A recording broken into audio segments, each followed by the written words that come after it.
Hello student and welcome to the 38th lecture for class 10th mathematics nurture part and myself is तबीब Siddiqui from RG Academy।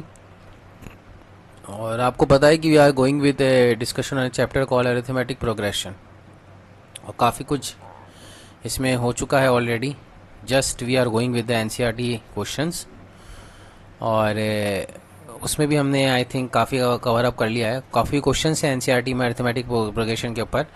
तो अगर कोई student सिर्फ NCERT ही कर लेता है AP के अंदर तो उसके लिए मोर देन इनफ हो जाएगा, है ना। एपी के क्वेश्चंस एनसीईआरटी में अच्छे भी हैं, उनका लेवल भी अच्छा है। ऐसा नहीं कि थोड़े बहुत इजी क्वेश्चंस हैं, they are of good level, ठीक है।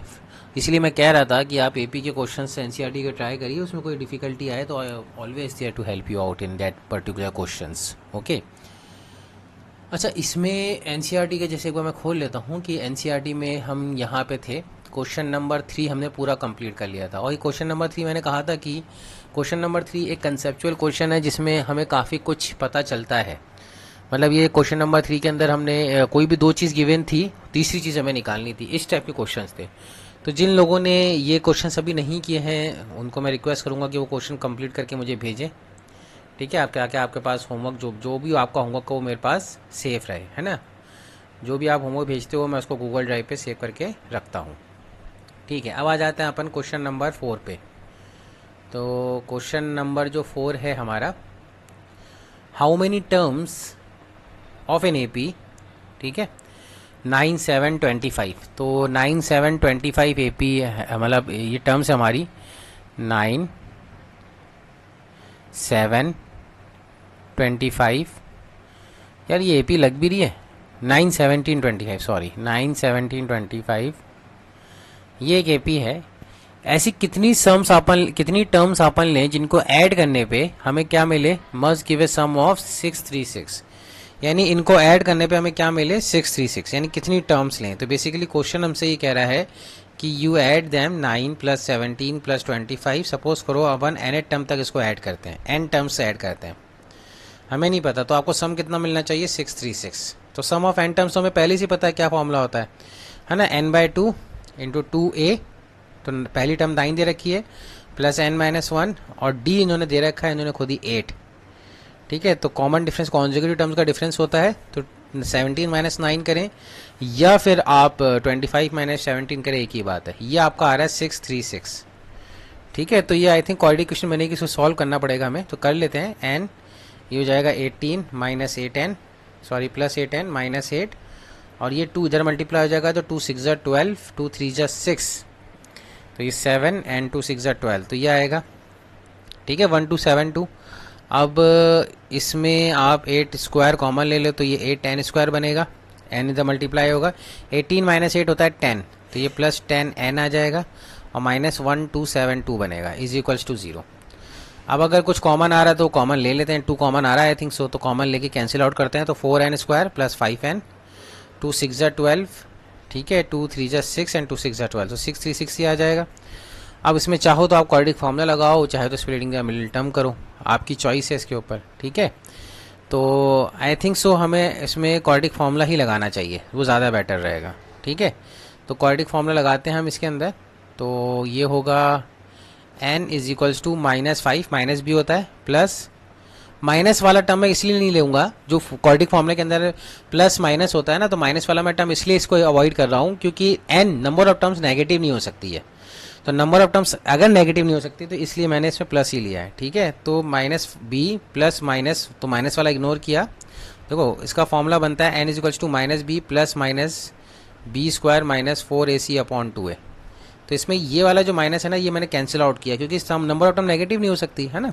अब b² कितना है, +5 है, तो उसका स्क्वायर कर दो 25 - 4ac, तो 4 × 4 तो ये बनेगा, और ये c नेगेटिव है तो -636, तो ये पूरा पॉजिटिव आ जाएगा अपॉन 2a, तो ये 2 × 4 बन जाएगा, ठीक है। अब इसको आपने को सॉल्व करना है, तो 636 × 16 पहले करना पड़ेगा। तो ये 6 × 6 = 36, 6 × 3 = 18, 6 × 6 = 36, 3 8 और ये 6 3 6 आ जाएगा। तो ये 6 7 8 3 11 और 6 4 10, 10176 आ रहा है। और इसमें आप 25 ऐड करेंगे, 10176 में 25 ऐड करेंगे तो 6 5 11 और 7 3 10 2 10201 आ रहा है ना। ये पूरा टर्म 10201 आ रहा है, तो इसको अपन लिख लेते हैं ऐसे, देखते हैं कहीं मिस्टेक वगैरह तो नहीं है, अदरवाइज परफेक्ट स्क्वायर तो बनना चाहिए ये 10201 डिवाइडेड बाय 8। तो 10201 का स्क्वायर रूट निकाल के देखें, अगर कोई मिस्टेक नहीं है तो ये परफेक्ट स्क्वायर होना चाहिए। 1 1 ज़ा 1 जो कैंसिल आउट हो जाएगा, फिर ये 02 1 ऐड किया अपन ने 2, फिर ये 01 तो यहाँ पे 0 आएगा, तो यहाँ पे भी 0 आएगा, तो ये 201 1 ज़ा तो ये 201 आ जाएगा। तो आई थिंक ये 10201 जो स्क्वायर है वो 101 का स्क्वायर है, तो इसका स्क्वायर रूट आएगा -5 प्लस 101 डिवाइडेड बाई 8। तो 101 -5 करें तो कितना आ जाएगा 96/8। सो ये 8 1 ज़ा 8 8 2 ज़ा 16 बन जाएगा। ठीक है, तो नंबर ऑफ टर्म्स कितनी आ गई है 12, तो n इज इक्वल्स टू 12। तो क्वाड्रेटिक फॉर्मूला लगाने से ज़्यादा आसान हो गया, अदरवाइज हम कहाँ ढूंढने बैठते। ठीक है, तो ये total number of terms 12 terms यहाँ पे ऐड करोगे अप टिल 12 टर्म्स, तो आपका सम क्या देगा 636। ठीक है, तो ये क्वेश्चन बहुत सिंपल था, जस्ट क्वाड्रेटिक इक्वेशन मैंने इसको हमने सॉल्व किया, और सॉल्व करने के लिए हमने क्वाड्रेटिक फॉर्मूला लगाया, तो एक बड़ा सा नंबर आ रहा था 10201 जिसका स्क्वायर रूट होता है 101, वो हमने निकाल लिया। तो इस तरह से क्वेश्चन हो गया है। ठीक है, अगर फिर भी डिफिकल्टी है तो पॉज करके रिमाइंड करें, वापस से सुने, मैंने एक एक चीज़ उसमें एक्सप्लेन करी है, फिर भी समझ में नहीं आया तो always have an option to call me. Okay, next question है the fifth question. Fifth question ये कह रहा है the first term of an AP is 5। ठीक है, पहली टर्म एपी की तो 5 है और लास्ट टर्म है 45, ये भी ठीक है। ठीक है, द सम इज़ 400, तो 400 होता है n/2 इंटू ए प्लस एल, तो 45 प्लस 5 हो जाएगा, ए प्लस एल क्या था फर्स्ट इंटू लास्ट, तो ये 50 आ रहा है। ठीक है, तो ये 50 आ रहा है, तो 0 से 0 8, तो n की वैल्यू यहाँ से 16 आ जाएगी। Find the number of terms and common difference, तो भाई सिंपल सी बात होगी, n की वैल्यू 16 आ जाएगी। क्यों? क्योंकि भाई 45 प्लस 5 कितना होता है 50। ठीक है, 225 ज़ा होता है 50, 25 के टेबल में 16 टाइम्स जाता है आपका 400। ठीक है ना, तो ये 16 टाइम्स हो जाएगा, अपने आप कैंसिल हो जाएगा, तो n की वैल्यू 16 आ गई है। अब कॉमन डिफरेंस निकालने के लिए लास्ट टर्म और फर्स्ट टर्म को रिलेट कर दो, है ना। लास्ट टर्म का फॉर्मूला क्या होता है a plus n minus 1 into D.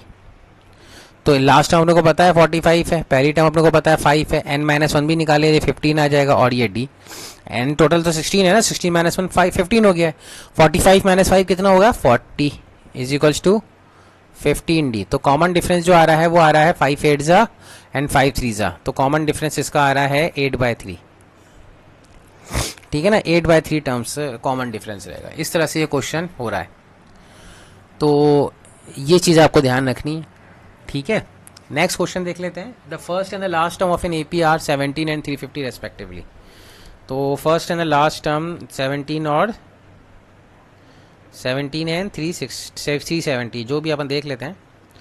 तो नेक्स्ट क्वेश्चन है फर्स्ट 17 है और लास्ट यानी ए एन टर्म भी बोल सकते हो, वो 350 है। कॉमन डिफरेंस 9 है, तो how many terms are there and what is the sum. तो कॉमन डिफरेंस ये 350 है, कॉमन डिफरेंस 9 है। ठीक है, तो अपने को ये निकालना है कि टोटल नंबर ऑफ टर्म्स कितनी होंगी इसमें, और सम निकाल लो इन टर्म्स का, जो भी टर्म्स होंगी वो। तो सिंपल है, फॉर्मूला का रिलेट करना है, a n is equals to a plus n minus 1 into d. इस फॉर्मूले को रिलेट करना, तो ए एन आपका कितना है 350 है, ए कितना है 17 है, एन माइनस 1 ये अपने को टोटल नंबर ऑफ टर्म निकालनी है। डी अपने को गिवन है, क्वेश्चन के अंदर ही गिवन है, वो है 9। ठीक है, तो डी हमने यहाँ पे लिख दिया 9। तो 350 माइनस 17 करो तो 10 माइनस 7 3, 4 माइनस 1 3 और ये 3। ठीक है, 10 माइनस 7 3, 4 माइनस 1 3 3 ये 3 3 3 3 आ गया। उसके बाद ये हो गया n माइनस 1 टाइम्स 9। अभी 9 के टेबल में कैंसिल आउट कर लो, 9 3 ज़ा 27। ठीक है, और ये 6 आएगा तो 9 7 ज़ा 37, तो ये n माइनस 1 की वैल्यू, तो यहाँ से n की वैल्यू आ जाएगी 38। तो इस एपी में जिसमें पहली टर्म 17 है, लास्ट की टर्म 350 है, टोटल नंबर ऑफ टर्म्स कितनी है 38 टर्म्स है। कॉमन डिफरेंस 9 का है, तो अपने को ये निकालना है कि इसका सम ऑफ 38 टर्म्स कितना हो जाएगा। तो वो भी फॉर्मूला लगा लेते हैं अपन, n/2 आता है यानी 38/2, 2a that is 2 into 17 plus n minus 1 यानी 38 माइनस 1 इंटू डी कितना है 9। बस इसको आपको कैलकुलेट करना है, ये हो जाएगा 2 इंटू 38/2 होता है 19, ये हो जाएगा 34, ये हो जाएगा 37 इंटू 9। इसको कैलकुलेट कर लेना, आप सिंप्लीफाई कर लेना, आपका आंसर आ जाएगा। ठीक है, इतना मल्टीप्लिकेशन तो आपको करना पड़ेगा स्टूडेंट्स। ठीक है, तो ये आपका क्वेश्चन नंबर 6 भी हो गया है। क्वेश्चन नंबर 7 कह रहा है find the sum of the first 22 terms of an AP. ठीक है ना, सम ऑफ फर्स्ट 22 टर्म्स निकालना है। तो अगर सम ऑफ फर्स्ट 22 टर्म्स निकालें अपन, तो अपन फॉर्मूला लिख सकते हैं S22 is equals to 22/2 2a plus n-1 into D. ठीक है, तो 20 यहाँ पे भी अपन n की जगह 22 लिख सकते हैं, तो ये आ जाएगा 22 - 1। इसको सिंप्लीफाई करो तो ये आ जाएगा 11 इंटू 2a प्लस 22 - 1 कितना होता है 21d। ये तो हो गया सम ऑफ 22 टर्म। सिर्फ फर्स्ट स्टेटमेंट से हमने क्वेश्चन में इतनी इन्फॉर्मेशन निकाल ली। अब कह रहा है कि in which d is equal to 7, d 7 है और 22nd टर्म 149 है। ठीक है, तो d 7 है और 22nd टर्म्स a22 वो कितनी है 49 है, आई थिंक 49 ही, एक बार देख लेते हैं। एंड द 149 22nd टर्म है 149। ठीक है, तो 22nd टर्म आप निकाल लो पहले। 22 टर्म को कैसे लिखा जाएगा, a प्लस 21d लिखा जाएगा। तो a प्लस 21d, तो यहाँ से अगर आप चाहो तो a प्लस 21d ये है। ठीक है, और d आपका 7 है, तो आपका बहुत कुछ निकल सकता है इसके अंदर। d आपका 7 है ना, और a22 149 है, तो ये 149 लिखा यहाँ पे, ये 9 लिखा, सॉरी ये 9 नहीं है, ये a है। अपने को यहाँ से a की वैल्यू मिल जाएगी, तो ये a है। और 21 इंटू 7 लिखा, तो ये हो जाएगा 149, और ये होता है 7 1 ज़ा 7, 7 2 ज़ा 14, 147। तो पहली टर्म आ जाएगी आपकी 2, कितनी आ गई 2। अब आपके पास a पहली टर्म है 2, कॉमन डिफरेंस है 7, ये आप पुट कर दो तो इसका आंसर आ जाएगा सम ऑफ फर्स्ट 22 टर्म्स। तो कितना आ रहा है 11 इंटू 2 इंटू 2 प्लस 21 इंटू 7। तो निकाल लेना इसको, इजी है। 11 इंटू ये हो जाएगा 4 और ये हो जाएगा 147, तो ये हो जाएगा 11 इंटू 151, ये आंसर हो जाएगा। ठीक है, कॉमन डिफरेंस हमें दे रखा था, 22nd टर्म दे रखी थी, तो वहाँ से हमने a की वैल्यू निकाल ली, फर्स्ट टर्म निकाल लिया। फर्स्ट टर्म को हमने सम ऑफ द 22 टर्म्स वाले सब्स्टिट्यूट फॉर्मूले में पुट कर दिया, क्योंकि d हमें गिवे नहीं था क्वेश्चन, तो वहाँ से सम ऑफ फर्स्ट 22 टर्म्स निकल जाएगा। अगेन प्रोसीजर वही है, अगर आपको समझ में नहीं आता तो आप पॉज करके वापस से रिवाइंड करें, क्योंकि ईच एंड एवरी टर्म्स को मैं एक्सप्लेन करता हूँ, तो कोई चीज़ मिस आउट हो जाती है तो आप उसको वापस से सुनोगे तो समझ में आ जाता है। और क्लास में भी यही होता है, क्लास में भी मैं ऐसे ही लिखूंगा, क्वेश्चंस को सिंपल सॉल्व करके दूंगा आपको।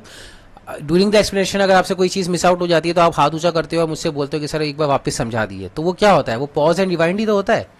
मतलब मैं कुछ नया थोड़ी बोलता हूँ ड्यूरिंग जब मैं वापस समझाता हूँ तो मैं कुछ भी नया नहीं बोलता हूँ, बस वापस उसी चीज़ को रिपीट करता हूँ। क्योंकि क्या होता है कि हम पहली बार में कोई चीज़ जब सुनते हैं तो डायरेक्टली शायद वो हमारे दिमाग से मिस आउट हो सकती है, तो इसीलिए हम रिपीट करने को कहते हैं, सर प्लीज़ रिपीट इट, है ना, sir pardon sir please repeat it, ऐसा कहते हैं ना क्लास में। तो वही चीज़ वहाँ यहाँ पे क्या होगा, पॉज एंड रिवाइंड। आप पॉज करें, वापस से रिवाइंड करें, फिर से प्ले करें, तो आपको वापस से वही एक्सप्लेनेशन मिल जाएगा। ठीक है, क्वेश्चन नंबर 8 अपन पढ़ते हैं। 8th क्वेश्चन कह रहा है कि find the sum of first 51 term of an AP. तो first 51 terms of an AP का सम चाहिए हमें। ठीक है, तो क्वेश्चन है सम ऑफ फर्स्ट 51 टर्म्स, तो ये हो जाएगा 51/2 2a plus 51 - 1 that is 50d। ठीक है, आप चाहो तो 2 कॉमन ले सकते हो यहाँ से, तो 51 2 से 2 कैंसिल हो जाएगा, तो a प्लस 25d बचेगा, है ना। ये 2 और 50 में से 2 कॉमन आ गया, तो इधर a बचा, इधर 25 बचा, तो 2 न्यूमरेटर और डिनोमिनेटर में कैंसिल हो जाएगा, तो ये बचेगा। अब आ जाते हैं next term, the final sum of first 51 term of an AP whose second term and third terms are 14 and 18 respectively. Second and third दे रखी है ना, सेकंड और थर्ड। सेकंड टर्म दे रखी है 14 और थर्ड टर्म दे रखी है 18, तो 2 कॉन्सेक्यूटिव टर्म दे रखी है, तो इनका डिफरेंस जो जाएगा वो क्या हो जाएगा आपका, बिल्कुल कॉन्सेक्यूटिव टर्म्स का डिफरेंस आपका क्या हो जाता है, कॉमन डिफरेंस। तो ये इनका डिफरेंस 18 - 14 कितना आ रहा है, 4 आ रहा है, ये आपका वो हो गया। अब आपको पता है कि a2 क्या होता है, सेकंड टर्म है, तो इसकी एक पहली टर्म क्या हो गया, अगर कॉमन डिफरेंस 4 है तो एक पहली टर्म तो 10 आ जाएगी, है ना। एक पहली टर्म क्या आ जाएगी, 10 आ जाएगी। अगर a2 14 है तो इससे एक पहली टर्म 10 आ जाएगी, कॉमन डिफरेंस है ना 4। अगर नहीं ये चीज समझ में आ रही है तो आप a2 को ऐसे लिखो, a2 क्या होता है a plus D 2 minus 1 time D, तो ये 14 है, और A3 कितना है, A प्लस 2D, ये कितना 18 है। इन दोनों को सब्ट्रैक्ट कर दो, तो वहाँ से minus D equals to minus 4 आएगा, तो डी इक्वल्स टू 4 हो गया। डी की वैल्यू यहाँ पे कहीं भी पुट करिए तो ए की वैल्यू 10 आ जाएगी। जैसी ए की वैल्यू 10 आ गई, डी की वैल्यू 4 आ गई, तो ये वैल्यूज यहाँ पे उठा के रख दीजिए, आपका आंसर आ जाएगा 51 इंटू ए 10 और डी है आपका 4, तो ये आंसर आ जाएगा। ठीक है, ये हो जाएगा 51 इंटू 10 प्लस 100 दैट इज 110, तो 51 इंटू 110। ठीक है, इस तरह से ये हमारा क्वेश्चन सॉल्व हो जाएगा। ठीक है, ये वाला क्वेश्चन भी, क्वेश्चन नंबर 8 भी सिंपल है, कोई ज़्यादा डिफिकल्ट नहीं है, तो क्वेश्चन नंबर 8 भी हमने सॉल्व कर लिया है। 9 क्वेश्चन पे आते हैं। The sum of the first n terms of an AP is 49, यानी sum of n terms of an AP ये कह रहा है 49 है, यानी Sn दे रखा है 49, तो वो आप लिख सकते हो n/2 2a plus n-1 into D formula होता है, ये 49 है। ठीक है, नहीं सम ऑफ फर्स्ट 7 टर्म है, सॉरी n टर्म नहीं, सम ऑफ फर्स्ट 7 टर्म्स है, तो 7 टर्म्स है, ये 7 है यहाँ पे, तो ये आपका कितना आ जाएगा 49 7/2 2a 7-1 होता है 6। अब आप इसमें देखें कि यहाँ से भी 2 कॉमन हो रहा है, तो अपन ने 2 कॉमन होकर कैंसिल आउट कर लिया, तो ये a प्लस 3d आ जाएगा। ठीक है, और ये 7 और ये 49 कैंसिल हो जाएगा, 7 1 जा 7 7 जा, तो यहाँ से हमारे पास जो इक्वेशन बनेगी स्टूडेंट वो बनेगी a plus 3d is equals to 7, ये पहली इक्वेशन बन गई। नेक्स्ट इक्वेशन के लिए उन्होंने कुछ और देखा होगा, and 17 terms of an AP is 289, है ना, 17 टर्म, यानी a 17 दे रखा है 289, तो ये हो जाएगा a plus 17-1 that is a plus 16d is equals to 289, तो बस सब्ट्रैक्ट कर दो, a plus 16d is equals to 289 है, और a plus 3d is equals to 7 है, तो दोनों को माइनस किया तो ये 13d आ जाएगा, और इधर ही माइनस किया तो ये जाएगा 2a2, तो बस 13 की टेबल में देखना है, 13 2 26, आई थिंक कुछ मिस्टेक तो नहीं है student. If the sum of the first and 7 terms of an AP is 49 and that of 17 term is 289। अच्छा, ये 17 टर्म नहीं कह रहा है, ये कह रहा है कि सम ऑफ 17 टर्म इज 289, 17 टर्म नहीं, सम ऑफ 17 टर्म इज 289, तो हमें ऐसा करना होगा, सम ऑफ 17 टर्म भी निकालना होगा, वो होता है 289, तो वो जाएगा 17/2 that is equals to 2a 17-1 हो जाएगा 16d, अगेन 2 कॉमन ले सकते हो, तो 17 a प्लस 8d आ जाएगा। ठीक है ना, 2 कॉमन लिया तो a यहाँ पे बचेगा, और इधर 16 इंटू 2, तो 2 कॉमन हो गया तो 8 बचा। अब ये 17 289 का क्या होता है, 17 का स्क्वायर कितना होता है, 17 1 जा और 17 17 जा, ये 289 आएगा।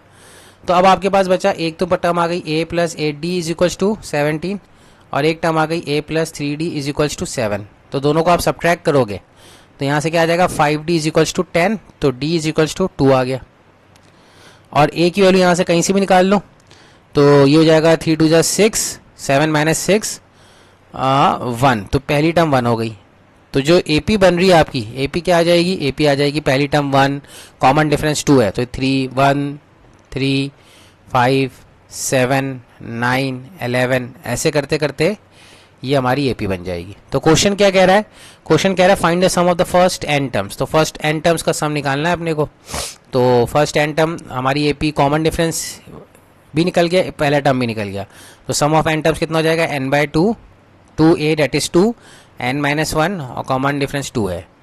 ठीक है, तो यहाँ से ये आ गया, और ये आपका हो जाएगा n/2 2 प्लस 2n-2, तो ये 2 से 2 कैंसिल, तो और ये 2 से 2 डिवाइड हो जाएगा तो बचेगा n², तो सम ऑफ n टर्म्स आ रहा है n², इसलिए इसने पूछा भी था, इतना ब्यूटीफुल फॉर्म में आ रहा है, तो n² आपका सम ऑफ n टर्म्स हो रहा है यहाँ पे। ठीक है, तो ये क्वेश्चन भी हमारा हो गया है। Again it's a good question, simple question है, ज़्यादा इसमें ज़्यादा वो नहीं करना, दिमाग नहीं लगाना है, जो फॉर्मूला है उस बस फॉर्मूला पुटिंग करनी है।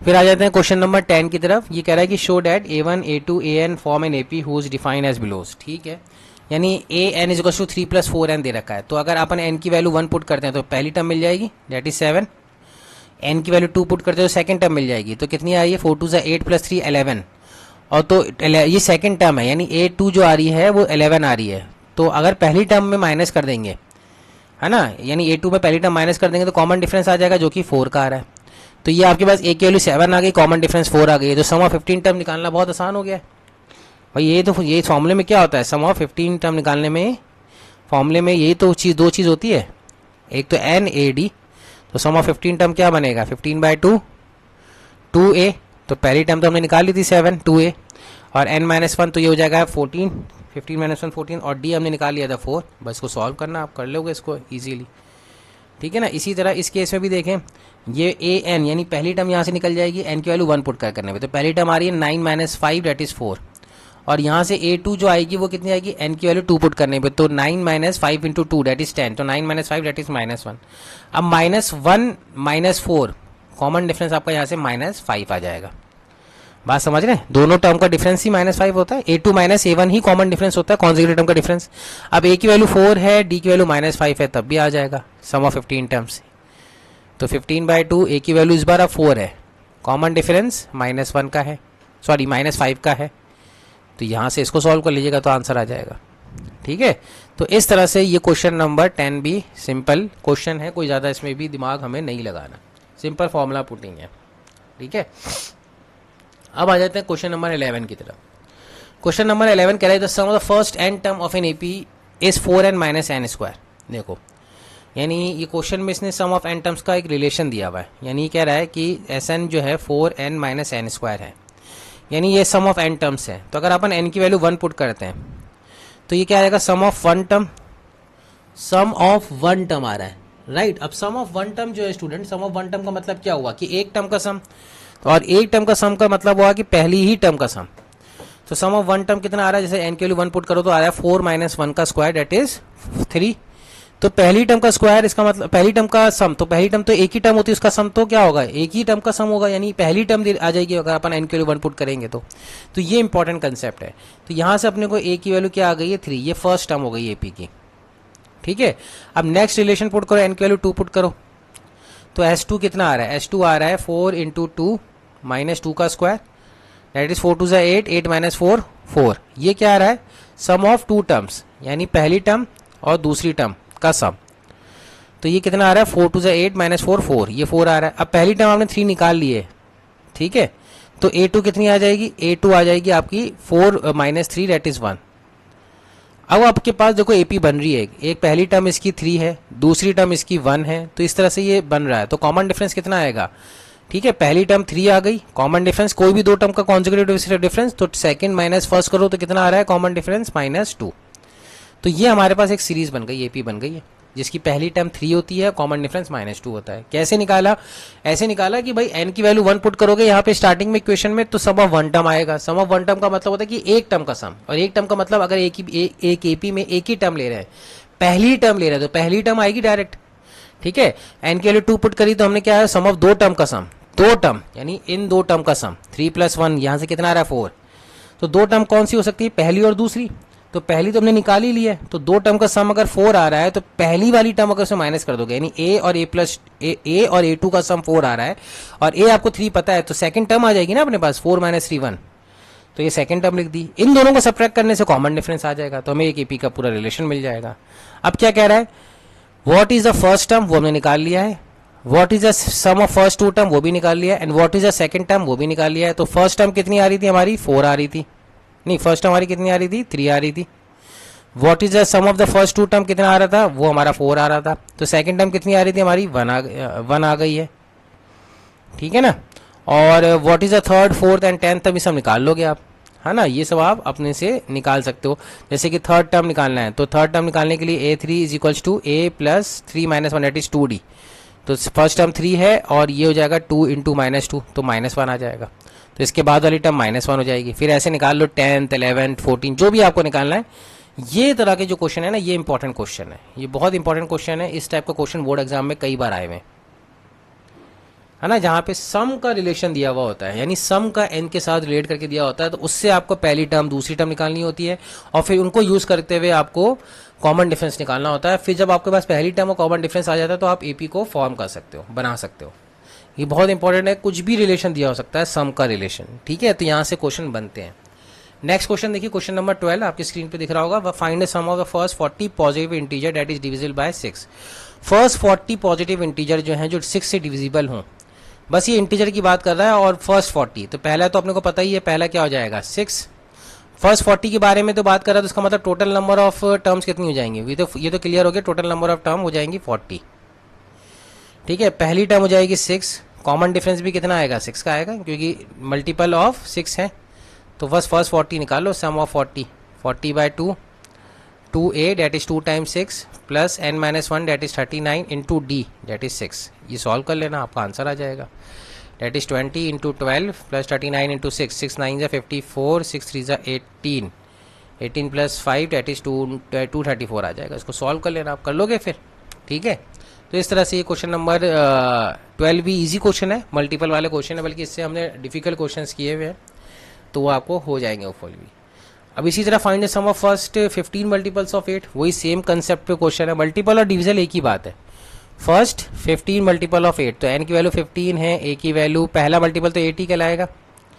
ठीक है, और दूसरा कॉमन डिफरेंस क्या आएगा 8 आएगा, तो s15 कितना हो जाएगा n/2 that is 15/2, 2a that is 16 plus n-1 that is 14 into 8।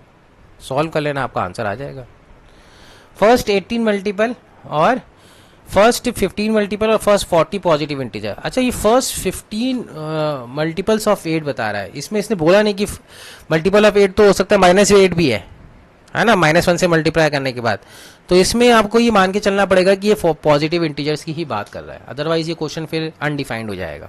ठीक है, कोई इशू नहीं, वैसे तो इतना ज़्यादा एनसीईआरटी के क्वेश्चन के लिए सोचना नहीं पड़ता है, तो आप पॉजिटिव इंटीजर मान के सोच के करो। अभी कह रहा है find the sum of the odd numbers between 0 and 50। 0 और 50 के बीच में जितने भी ऑड नंबर है ना, उनका सम निकालना है। ये तो बहुत सिंपल क्वेश्चन हो गया, 0 और 50 के बीच में जितने भी ऑड नंबर हैं उनका सम निकालना है। तो पहला ऑड नंबर तो 1 ही आ गया, उसके बाद 3 आ गया, उसके बाद 5 आ गया, और ऐसे चलते जाओ तो लास्ट ऑड नंबर 49 आ गया। कॉमन डिफरेंस AP अपने को दिख रही है बनते हुए, तो पहली टर्म 1 हो गई, कॉमन डिफरेंस 2 हो गया है, और लास्ट टर्म AN टर्म कितनी हो गई 49। तो अपने को देखना पड़ेगा कि टोटल नंबर ऑफ टर्म कितनी है इसमें, है ना। तो अपन ने फॉर्मूला लगाया AN is equals to A plus n-1 into D. AN है 49, पहली टर्म है 1, n-1 और कॉमन डिफरेंस 2, तो यह आ जाएगा 48 is equals to n-1 into 2। तो यहाँ से अपने को मिल जाएगा 24, तो n की वैल्यू आ जाएगी 25। तो यहाँ से अपने को एक और रिलेशन मिल गया कि n की वैल्यू कितनी आ गई 25। अब अपने को सम निकालना है, तो वो बहुत आसान है। सम निकालने के लिए क्या करेंगे, इनको फॉर्मूला लगा देंगे, sum of 25 terms is equals to 25/2 into a that is 1 plus AN यानी लास्ट टर्म दैट इज 49। तो ये कितना आ जाएगा 50/2 दैट इज 25 का square that is nothing but equals to 625। This is the answer. ठीक है ना, sum of first odd number between 0 to 50, ये हो जाएगा आपका क्वेश्चन नंबर 14। क्वेश्चन नंबर 15 देखिए, वर्ड प्रॉब्लम है। अब वर्ड प्रॉब्लम स्टार्ट हो रही है यहाँ से क्वेश्चन नंबर 15 से। तो क्वेश्चन नंबर 15 कह रहा है कि construction job specify a penalty for a delay of completion beyond a certain date as follows.